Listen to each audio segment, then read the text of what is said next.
The year was 1824, and Vienna's Grand Theatre am Kartnatur was heavy with expectation.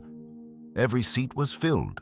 Aristocrats in velvet coats and silken gowns sat shoulder to shoulder with students and shopkeepers, all drawn by the same impossible promise: to witness the return of Ludwig van Beethoven. The hall was a tinderbox of anticipation, for the man about to step onto the podium had not been seen conducting in public for over a decade, and in that time, it was whispered, he had lost the very thing that had made him a giant. When he appeared, the applause rose like a storm. His hair, wild and streaked with gray, framed a face carved by both genius and suffering. He could not hear the ovation. He had been stone deaf for years, yet he acknowledged the crowd with a curt bow and raised his baton. What followed was unlike anything Vienna had ever known. The Ninth Symphony surged into being, its opening measures like the stirring of some vast, unseen force. As the final movement thundered into Ode to Joy, the chorus and orchestra became a living monument to human aspiration. When the last note fell, the audience erupted, stamping and shouting, calling him to the front. But Beethoven stood still, lost in a world he could no longer hear. A soprano stepped forward, gently turning him toward the ovation. Only then did he see it, the ocean of faces, the thunder in their hands. How had it come to this? How had a man locked in silence come to define the very sound of music? This is the story of Ludwig van Beethoven, a story of fire, defiance, and the unyielding will to create.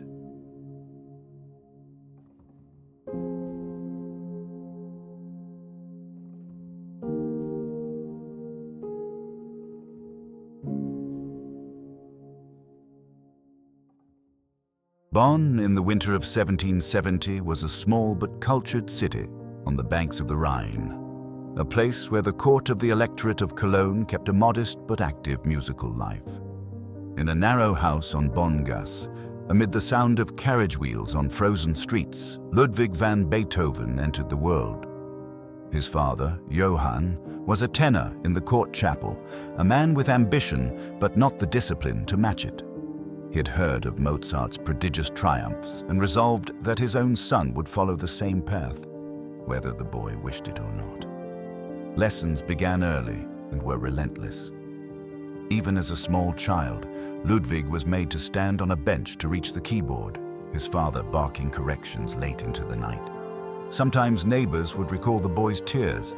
Johann, they said, could be severe, even cruel. Maria Magdalena, his mother, was the counterweight, a gentle, pious woman who provided warmth where Johann offered only pressure. In her quiet way, she encouraged Ludwig's curiosity, letting him explore not only music, but books and ideas.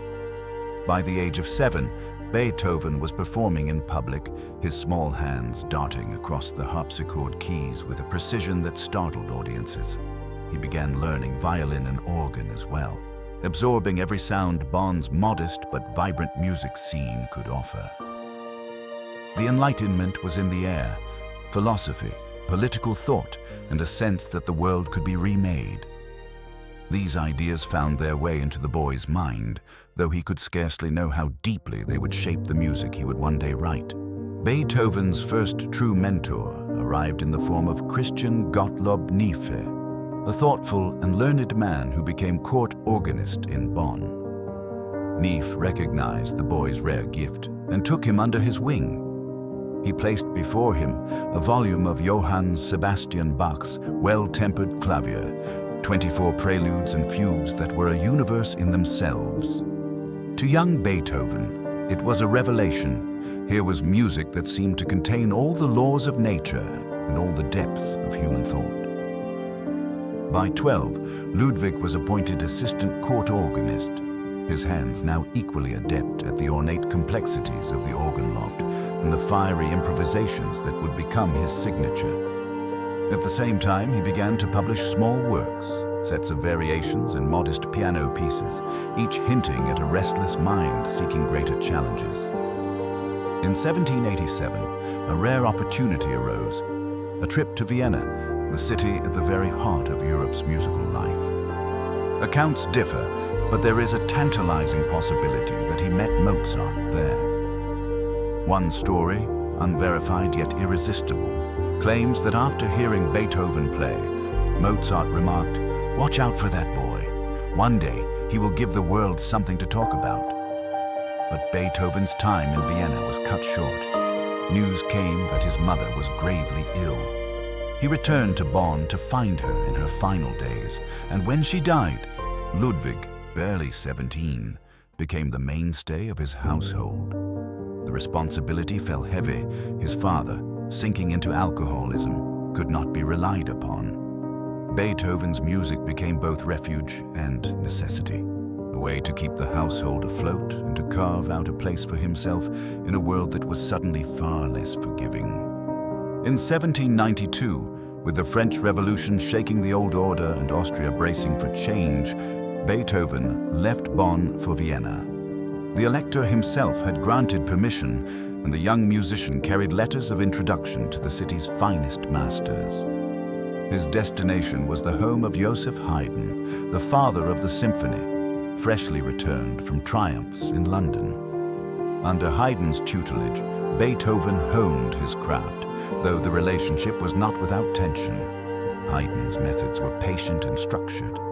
Beethoven's temperament was impatient, always reaching beyond the rules. He soon sought instruction from Johann Georg Albrechtsberger, who schooled him in counterpoint, and from Antonio Salieri, who guided him in vocal composition. Vienna quickly took notice. In salons and private gatherings, Beethoven's improvisations became legendary. His hands could unleash storms across the keyboard, torrents of notes cascading into sudden silences, then exploding into passages that left listeners stunned. "He plays as if possessed," remarked one astonished nobleman. Patronage soon followed. Prince Karl Lichnowsky became a steadfast supporter, opening his palace to Beethoven and introducing him to the city's elite. Publishers sought his works, and the first piano sonatas under his name astonished critics.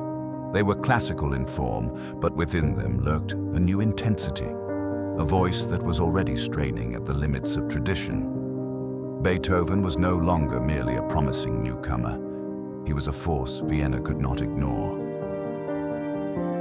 Somewhere in the late 1790s, an insidious shadow began to fall across Beethoven's life. At first, it was faint, a difficulty hearing certain tones, a need to strain in conversation. But soon, the truth became undeniable. The world of sound was slipping away from him. For a musician, it was a sentence of exile. By 1802, the condition had worsened enough that Beethoven sought respite in the quiet village of Heiligenstadt outside Vienna. There, surrounded by vineyards and soft hills, he wrestled with despair. In a letter never intended to be read in his lifetime, the Heiligenstadt Testament, he confessed the depth of his agony. "O you men who think or say that I am hostile to you, know that I am deaf.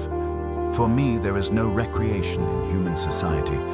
I would have ended my life, only my art held me back." Yet in the same breath, he resolved to live, not for himself, but for the music he had yet to write. It was a turning point, a vow that from the depths of silence, he would summon works that no ear, his own included, had ever heard before.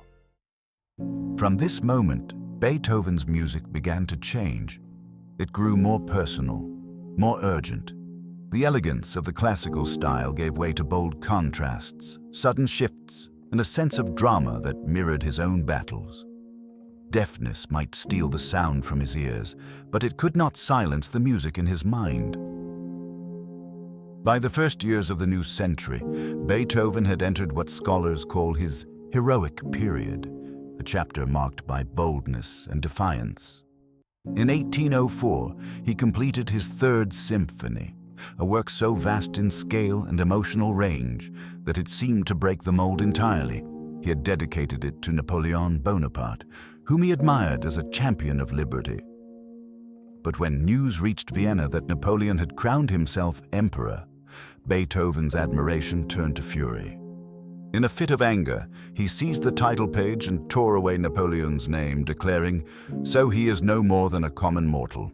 Now he will trample on the rights of man and indulge his ambition." The symphony became known instead as the Eroica, the heroic, a tribute not to one man, but to the ideal of heroism itself. This period brought other masterpieces. The tempestuous Appassionata Sonata, whose brooding opening chords burst into a whirlwind of passion, and Fidelio, his only opera, which celebrated courage, love, and freedom. Vienna's audiences were astonished. The works were longer, more dramatic, more demanding than anything they had known. Where Mozart had enchanted and Haydn had delighted, Beethoven shook the very foundations of the concert hall. In these years, he was not merely composing, he was remaking the language of music, expanding its capacity to carry the weight of human struggle and triumph. Even as his reputation soared, Beethoven's private life was a tangle of longing and disappointment.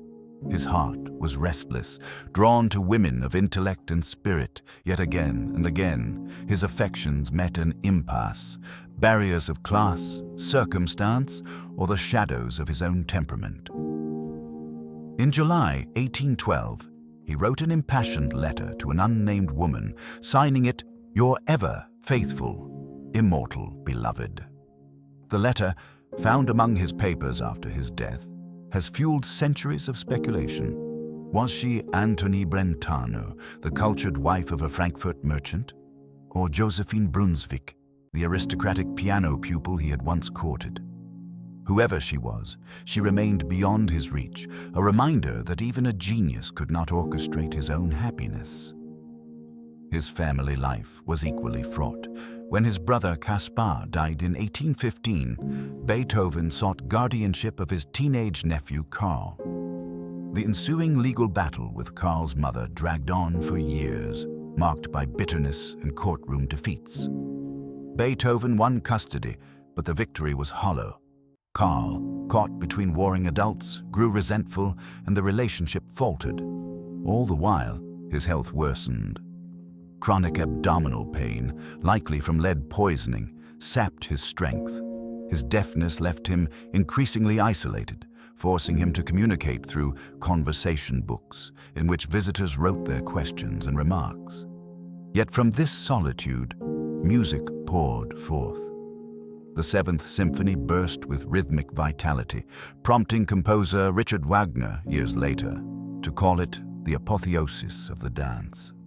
The late piano sonatas, works of introspection and daring harmony, seemed to peer into another world entirely, a world only Beethoven could hear. By the 1820s, Beethoven was living almost entirely within the realm of imagination. He could no longer hear even the vibrations of his own music, yet in his mind, vast symphonic landscapes unfolded with absolute clarity. From this silence emerged the Ninth Symphony, completed in 1824. It was unlike anything before it. A choral finale grafted onto a symphony, setting Friedrich Schiller's Ode to Joy to Music. The premiere at the theatre Am Kärntnertor was a triumph, even if Beethoven could not hear it. Accounts tell of him standing with his back to the audience, still conducting after the orchestra had finished, until a singer turned him to witness the storm of applause. And then there were the late string quartets. Written in his final years, they seemed to come from another century or another planet. Their structures were unconventional, their harmonies strange and luminous. The Grosse Fuge, a massive fugue originally meant as a quartet finale, baffled audiences. One critic called it incomprehensible, like Chinese. But Beethoven was undeterred. He was no longer writing for his time, he was writing for all time. These works carry a sense of philosophical resolution, as if Beethoven, having wrestled with fate, now spoke with the voice of one who had glimpsed the infinite. They were difficult, yes, but in their difficulty lay their truth. By the mid-1820s, Beethoven's body was failing. His stomach ailments worsened and dropsy swelled his limbs. Yet even confined to his bed, he sketched musical ideas, his mind refusing to surrender. The winter of 1826–27 was bitterly cold, and illness tightened its grip. On March 26, 1827, as a thunderstorm rolled over Vienna, Beethoven's life came to its close. A friend at his side claimed that in his final moment, he raised his fist as if defying the heavens before sinking back onto his pillow. He was 56 years old. The city mourned as it had for a head of state. On the day of his funeral, more than 20,000 people lined the streets. Students, soldiers, and musicians walked in solemn procession. Franz Grillparzer, Austria's poet laureate, delivered the oration, declaring, "He was an artist, he was a man. And who shall stand beside him?" The cortege wound its way to Währing Cemetery, where Beethoven was laid to rest. But in truth, his music ensured he would never be buried. It would travel far beyond the walls of Vienna, into every concert hall, every age, every ear willing to listen. In the years after Beethoven's death, his shadow stretched over all of music. Composers who followed him measured themselves against his achievement and often found the comparison daunting. Johannes Brahms delayed writing his first symphony for decades, haunted by what he called the giant marching behind me. Richard Wagner drew from Beethoven's sense of drama, infusing it into his vast music dramas. Gustav Mahler looked to Beethoven's Ninth as a model for symphonies that could embrace the whole world. Beethoven had become the great bridge between two eras. He inherited the symmetry and discipline of the classical style, but he pushed it into the uncharted territories of Romanticism, where emotion could be unbounded and structure could bend to the needs of expression. He proved that music could be more than entertainment. It could be a vessel for philosophy, for moral ideals, for the human condition itself. Beyond the concert hall, his life became a symbol. The deaf composer who refused to yield to silence became an emblem of perseverance, a reminder that limitations can be met not with surrender, but with defiance. In the 20th century, Ode to Joy, his hymn to universal brotherhood, was adopted by the European Union as its anthem, a musical banner for unity and peace. His notes have outlived empires. His themes have traveled into the far reaches of culture, from grand state occasions to solitary moments when a single listener hears a phrase and feels, for an instant, that they are in the presence of something eternal. Let us return, then, to that spring evening in 1824, to the Theater am Kärntner Tor, where a deaf man stood before an orchestra and summoned the sound of joy itself. He had been the child in Bonn, forced to practice through tears, the young virtuoso dazzling Vienna's salons, the man in Heiligenstadt who faced despair and chose life, the revolutionary who broke apart the symphony and rebuilt it in his own image. Every triumph had been shadowed by loss. Every note wrestled from a silence only he could truly understand. And yet, what emerged was not bitterness, but beauty. Music that could stride into battle, whisper in grief, or rise in a chorus of thousands to declare that all men are brothers.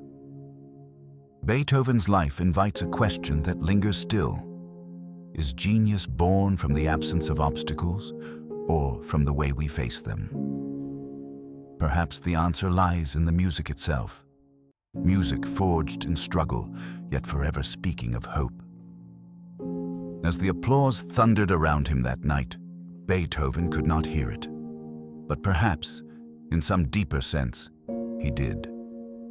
For the ovation was not just for the notes played, it was for the life lived, the battles fought, and the unshakable belief that even in silence, the human spirit can still sing.